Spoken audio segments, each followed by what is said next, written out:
As I looked out on the cold and partially frozen over Mississippi River recently, I couldn't help draw a parallel. This time, instead of a trial by fire, it's the cold that's a trial. Our spiritual life is sort of like the flow of the mighty Mississippi. So we should maintain a healthy current. We should always be progressing and moving onward in our walk with God. But then comes the cold, and it seemingly says, stop right there, stop, go no further, give up, take a rest, it's too hard, it's too cold. And then comes the ice, the hardness of heart. But I noticed that because of the depth and breadth of the river, it wasn't fully frozen. I mean, yes, there was some superficial ice forming on the surface, but underneath it all, I noticed that the current was still moving onward.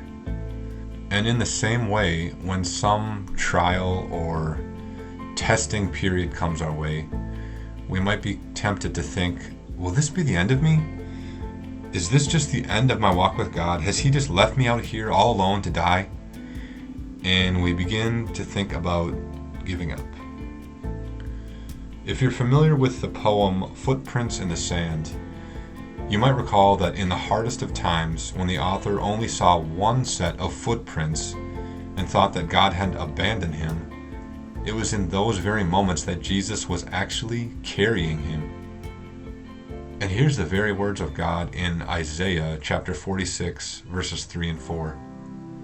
Listen to me, you descendants of Jacob, all the remnant of the people of Israel, you whom I have upheld since your birth and have carried since you were born.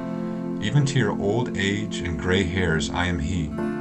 I am He who will sustain you. I have made you, and I will carry you. I will sustain you, and I will rescue you. These slow, frozen patches of ice will one day give way to a beautiful summer current. And in the midst of your winter, look for that tiny undercurrent, that tiny flow, that trickle of life that you know is still within you, that you know God is preserving.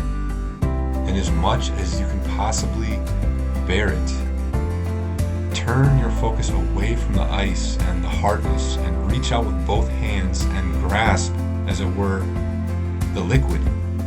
It's the thread of God's covenant love right there in your own heart, right where you left it. Grasp it. Don't let it go.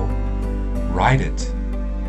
Look unto Jesus, the founder and finisher of our faith. Cling to this stream of mercy that's not yet fully frozen over. And follow it. Ride it. Ride it unto the spring. Ride it out unto the open waters.